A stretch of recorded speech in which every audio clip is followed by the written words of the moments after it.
Good afternoon, Prairie View families, students, and staff. It's time to read The Snow Treasure by Marie McSwiggan. Yesterday, did you guess whose classroom I was in?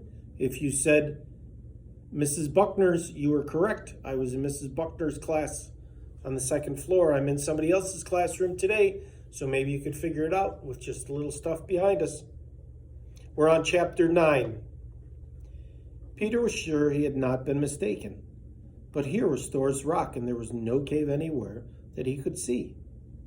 There had been a high wall of snow in front of it, he remembered, but he looked as he would, all he could see were young pines.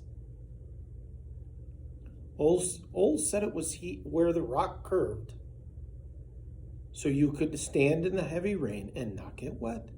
That's here, he told the others. But for all they searched, they could not find neither wall nor cave. It was Lovicia who spied Garson's brown face framed in the branches of a young fir. You said you could get here without help, he teased Peter when they came close. It's here all the time. There weren't any trees the other night. Peter felt ashamed. He had been so sure he knew just where to find the cave, but he had to be shown after all. These were fixed to make it seem more real, Garson explained. When Peter looked again, he saw that a strip of evergreens made a narrow corridor in front of the wall.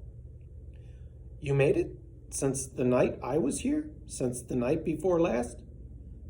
Ja, Olson and some others. They came yesterday and finished before the blackouts. Peter was still unbelieving. But sure enough, behind the trees was the wall of snow, and back of that, the cave. Garson led them around shrubbery to the entrance. Shouldn't someone stand guard over the door in case the Germans come? Helga asked. I'll do it. Is no need, I think, Garson answered. Still, is no harm to watch. Spies are everywhere. So Helga posted herself behind the tree where Garson had been waiting, and the others went into the cave. There was a strange kind of white light inside. Peter thought it might be like being in one of the sepulchres of the Bible, for the strong sunlight was cut down by the wall in front of the door, and a pearly beam fell on the sides and floor.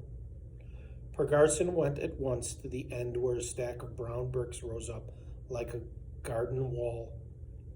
Gold, Peter whispered to Michael. That gold?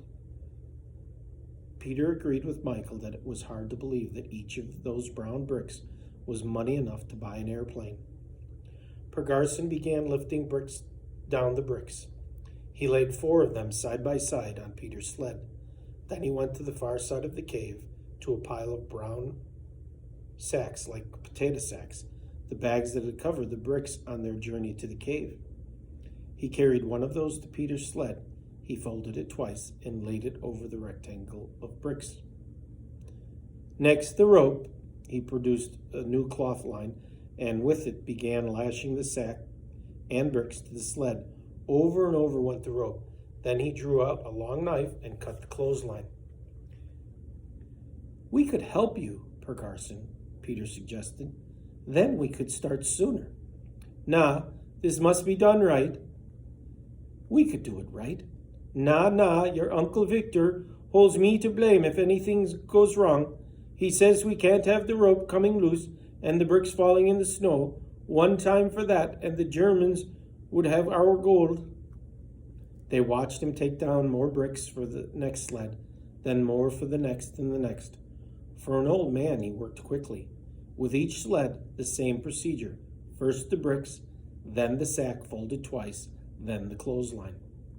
Now you tell Helga to come in here.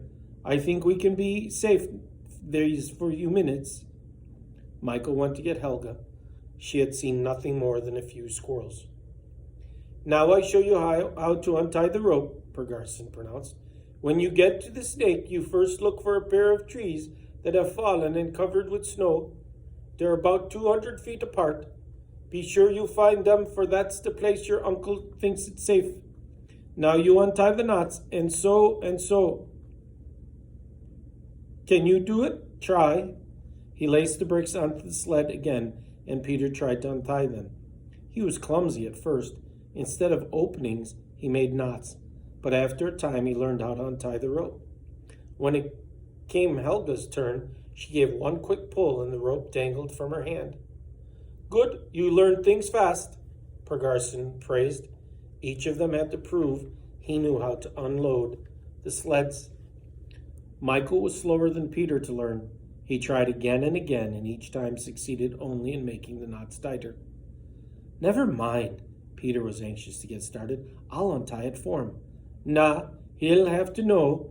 Next time he'll have to show his team. The lesson went on, and after a time, Michael learned the trick. And can you show the others? Michael felt he could. All right then, off with you. You back the ropes and sacks. Then these we need again, Pargarson instructed. For your pockets here, he handed them a flat parcel. Your lunch. For supper you go to Holmes' farm, where you'll get plenty of hot meal. He led the way to the opening. Now I think it's time to go. That's the end of chapter 9. Hope you can guess whose room I'm in. Have a great weekend.